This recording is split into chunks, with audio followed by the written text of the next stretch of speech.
So, another everyday carry video.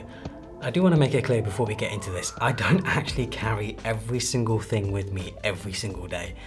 A lot of the stuff here is interchangeable, depends on the day, depends on the mood, depends on my needs for the day.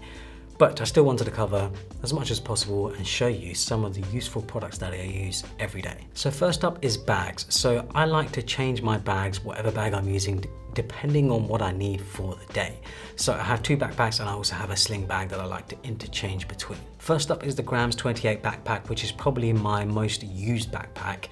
And it is incredible. Made from full grain Italian leather, this backpack feels premium AF. Incredible design. I love the classic style. It's not trying to be overly fancy, it's very understated. There's a dedicated laptop compartment with tons of protection and an accessories compartment ideal for cables or something like AirPods. The main compartment has dividers which can also be taken out if you like. There's a ton of pockets and compartments to organize belongings. It's not cheap though, it is $800, but I really do think for the money, it's actually worth it. It's gonna sound insane, but I really do think for the price it's well worth it because the quality of the backpack you're getting here beats some designer labels, some designer brands who are making very high-end bags. But you're not paying the design label price. I think $800 is a good price because some designer bags, high-end bags, are well over double, triple the price. The other backpack I have is the Peak Design camera bag. This is the 30-litre version. So when I need to take lots of camera gear with me, when I know I'm going to be out for a shoot on a day, this is the backpack I usually choose. This is specifically the 30-litre version, which to be honest is probably a bit too big for me. I would have been fine with the 20-litre version. I'm not gonna lie, I didn't really understand the hype behind Peak Design. Why is Peak Design so popular until I bought this bag. Now it makes a lot of sense. If I need to go to a shoot or just need to safely carry around a bunch of cameras, lenses, accessories and my laptop, this backpack is perfect. Inside you can adjust the dividers however you like and the side zippers provide super fast access to any of my gear. The separate laptop compartment again is very nice and Peak Design have built a great reputation over the years, so you know you're getting a good product. When I don't need something as big as a backpack but I still need to carry things like a camera, I have this Bellroy camera sling which I've had for a couple of years now. Ideal for when I'm carrying just one camera and also need to carry one extra lens as it has dividers inside. I can also fit my other belongings in here that I might need for a day out. My current water bottle is the new PureViz 2 from Lark, who are also sponsoring this video. I've been a Lark user for years now as they make some fantastic water bottles. I also have a tendency not to stay hydrated, not to drink enough water, and something like this is perfect because I can carry it around with me. I even carry it around with me around my house so that I can always stay hydrated. The new PureViz 2 has two forms of cleaning the water in your bottle. The first way is using UVC technology to eliminate contaminants like E. coli and Salmonella, which hopefully I never have in my water, and it also automatically does this every 2 hours. The second way is through a filter that can improve the taste of the water and remove harmful things like chlorine and more. It also keeps my water cool for up to 24 hours, which is ideal because now that I'm based in Dubai, it is really hot out here. If you want to take it a step further, there's also an app which can be used to track how much water you're drinking and track when the filter needs replacing. So make sure to check out the PureViz 2 from Lark. I'll leave a link to it down in the description below. My MacBook Pro. So at the time of recording this video, which is right before Apple announced the new MacBooks, I'm still using the 14-inch M1 Max MacBook Pro that I bought way back in 2021. This is an absolute beast of a machine and it handles nearly everything that I've thrown at it. Ever since I bought it in 2021, I've used it nearly every single day. And it helps me obviously edit my videos for my channel. You know, that's probably the most intensive thing that it does. And of course it helps me just run my businesses every day. It's one of the best investments that I've ever made and I'm looking forward to seeing what Apple announce at the next event. I will probably upgrade at some point, mainly because I need the extra SSD storage because the chip, I don't have a problem with the chip. The M1 Max chip for me is more than powerful enough. I just need extra SSD storage. I wish I had upgraded the SSD storage to 4 terabytes when I bought the machine, and also just want to get more RAM just to future-proof myself a bit more. Because I'm limited on SSD storage, I do have this external drive from Satechi. It's an external enclosure which has a 4 terabyte drive in it, and the reason I bought this is for one specific reason actually. It has USB 4 and it has Thunderbolt 4, so I can get up to 40 gigabits per second speeds, read-write speeds, when using this. A standard Samsung T5 or T7 drive, which most people will be familiar with, only does up to 10 gigabits per second. This is 4 times faster than a standard Samsung drive. So there's nothing wrong with the Samsung drives. I think that they're actually very good value and I think most people will be fine with them. But because I'm editing video, because I'm making large file transfers on a regular basis, something like this makes it well worth it for me. My favorite iPad is still the iPad mini. Like, I just absolutely love this thing. I feel like the form factor, I can fit it in one hand perfectly. Like it's easy. I can read a book, I can watch a movie, I use it on flights and stuff. The form factor for this thing is just incredible. Apple have just announced an updated version of this, which I don't think I'm going to upgrade to. I think this is fine for me right now. I would have upgraded if they updated the display to 120 Hz and maybe an OLED display as well, but they've kept it pretty much exactly the same. I think there's more RAM and there's more storage, which I don't really need because my iPad very much acts as a media consumption device. The primary thing I use my iPad mini for is to watch stuff, to watch movies, TV shows, especially on flights, especially when I'm traveling. That is the main reason for it. I do play some games here and there, especially Kingdom Rush. Oh, Kingdom Rush, what an addictive game. Yeah, I play some games and obviously browse the web and stuff, watch YouTube videos. But yeah, very much a media consumption device.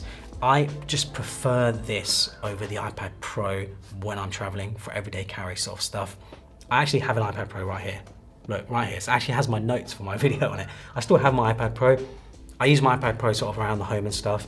But yeah, iPad mini is definitely my favorite iPad. It's just such a good iPad. I love it. And then I have the AirPods Pro 2 as my main set of AirPods. Obviously, you can't go wrong with the AirPods. They're just so convenient. And Apple have recently updated these with some new features, functionality, and I know they're also bringing some hearing aid stuff to it, which honestly is amazing. Like, anyone who has hearing issues and stuff, like, it's crazy that you'd be able to use something like this to help just listen to things like day to day. It's absolutely wild. I found that unless I'm on a long flight, I just don't need my AirPods Max. These are more than good enough day to day. So I finally did it. I finally bought a Fujifilm camera. I have wanted one of these for ages. I actually originally wanted a Leica, but it's just not worth it for me. Like, spending $5,000–6,000 on a camera that I'm barely gonna use for any sort of commercial work just doesn't make sense for me. So this made a lot more sense. Fujifilm X100VI, absolutely love this camera. I took it to Japan with me recently. I just came back from Japan. I took some incredible pictures and stuff. Even though I still use my iPhone a lot to take pictures, it's just nice having something like this. The sort of experience of taking pictures with a proper camera, nothing can beat it. I love it. I'm really into photography and stuff. So for me, this is amazing, just an amazing experience. It's always gonna be an iPhone for me. Obviously the iPhone is the most convenient. It's why I take more pictures with it. But when I'm going on holiday, like somewhere like Japan, you know, having some really high quality images that I've taken with something like this, incredible experience. It also has the Fujifilm simulations. I'll be honest, I don't use the simulations, so I really should, because I'm just so used to shooting in RAW, bringing it into Lightroom, applying one of my own presets. But I really do love this camera. Incredible camera, and it looks sick. Like, it's just such a stylish camera. I almost feel like it's like a necklace. So when I have this nice leather strap on it, it's like a, you know, I'm going around Japan, I'm going around wherever I'm going, you know, it's like a nice sort of accessory, like a necklace. But I really do like the look of this. I really do love this camera. A lot of people have been asking, oh, where'd you get the leather strap from? I just got it from Amazon, just a random company from Amazon. Their name is awful. Their name is called Can Piss. Yeah, awful name, but I just got it from Amazon. I'll leave a link to it if I can find it down in the description below. I did upgrade my Apple Watch to the Series 10. I have the titanium slate, the 42mm size. 42mm, I feel like it's getting a bit too big. I have some very skinny wrists. I prefer smaller watches usually. I also have the new Slate link bracelet. I did do a video on this, make sure to check that out. I think it looks really nice. I'm really happy with it. I just love the way it looks. I think it looks classy.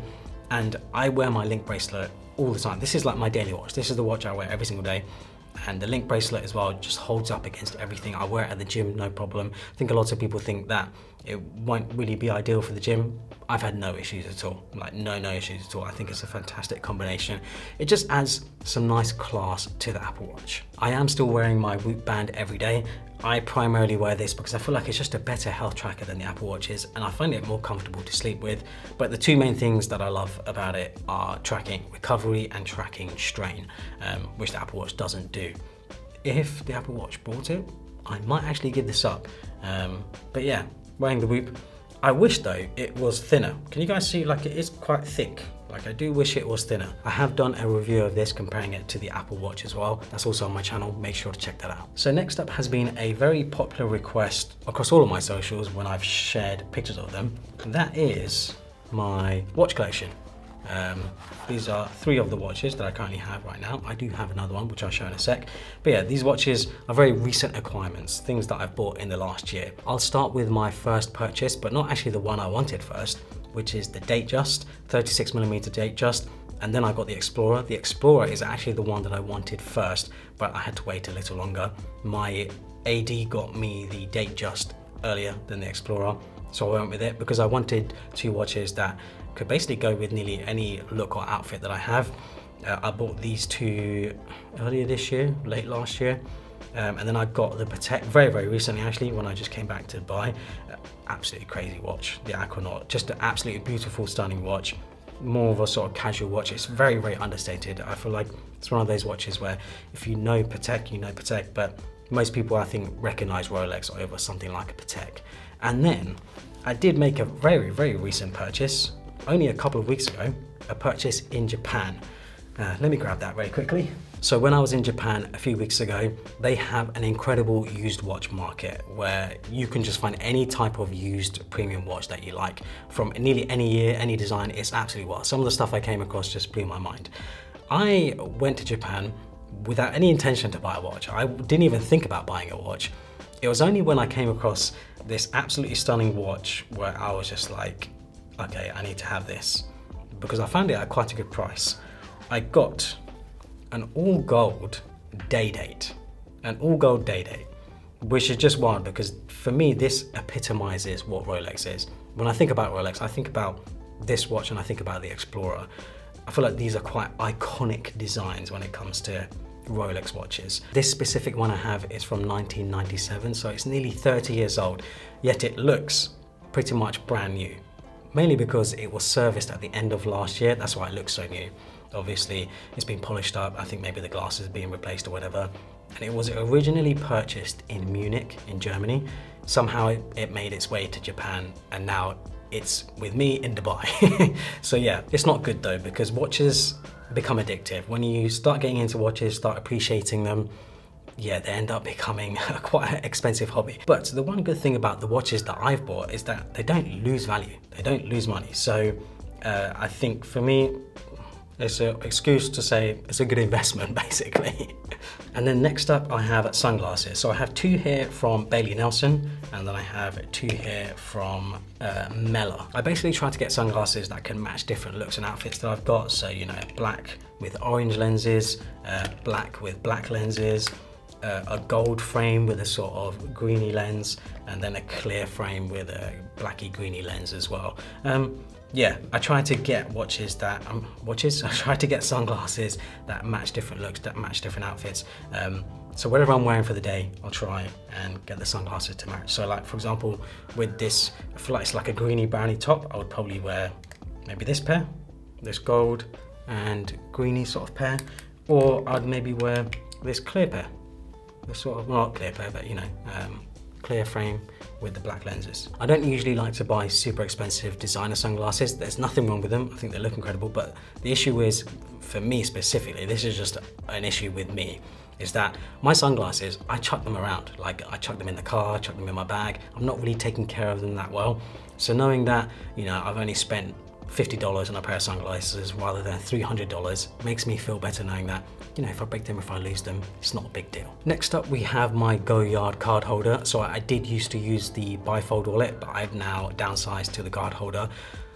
Such a good idea. Like, it's just so worth it for me, because having that thick bifold wallet, it's just too much. Like, I've always wanted to just have a card holder with as few cards as possible, and that's what I've done. I've downsized, I've sort of consolidated everything so that I have as many cards as I can on my phone, and then any physical cards that I know, just in case maybe Apple Pay isn't accepted somewhere, I have them on here. I only have my 2 physical cards with me. I have my ID and my driving license, and that is it. That's all that's in this wallet. That's all that's in this card holder.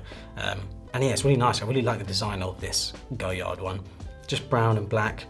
quite simple, understated, and minimal. I like it. I've recommended this on the channel in the past. This is the rolling square air card. It's basically an AirTag in a sort of business card form factor, in a thin form factor.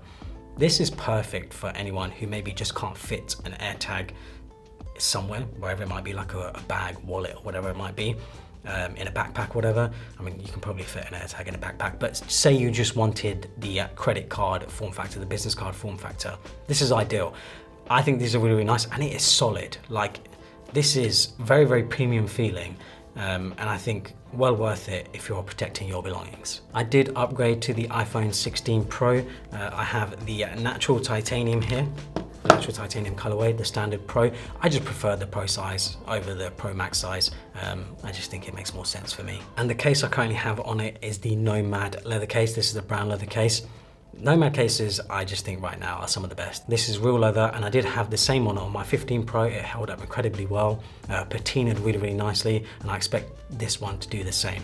Yeah, really, really good cases, does a fantastic job of protecting my phone. When I know I'm going to be out for a long day, I always usually have a battery pack. This is a very, very recent purchase. It is a new Anker MagGo power bank, something like that. It's a magnetic one, so it just goes on the back of my iPhone. It is quite chunky though. It's quite a chunky little boy, this is. But it's massive. It's 10,000 milliamp hours, which can charge the iPhone 16 Pro nearly 2 times, and it is also Qi 2 wireless charging, which means with the iPhone, I can get the full 15 watts of power. But if I did want to charge it even faster, the USB port on the bottom, the USB-C port, can do 30 watts, I think it is. I think it's 30 watts of charging power. And yeah, it's a very premium feeling charging bank. I feel like it's something Apple would make. And when I know I'm going to be out for a long day, this is absolutely perfect, just knowing that I'll have some extra juice. So that's it for my everyday carry. I will leave links to everything down in the description below. I feel like we covered a lot, but I'll leave links to as much as I possibly can. Hopefully you guys enjoyed it. Follow me on Instagram and Twitter, and subscribe for more.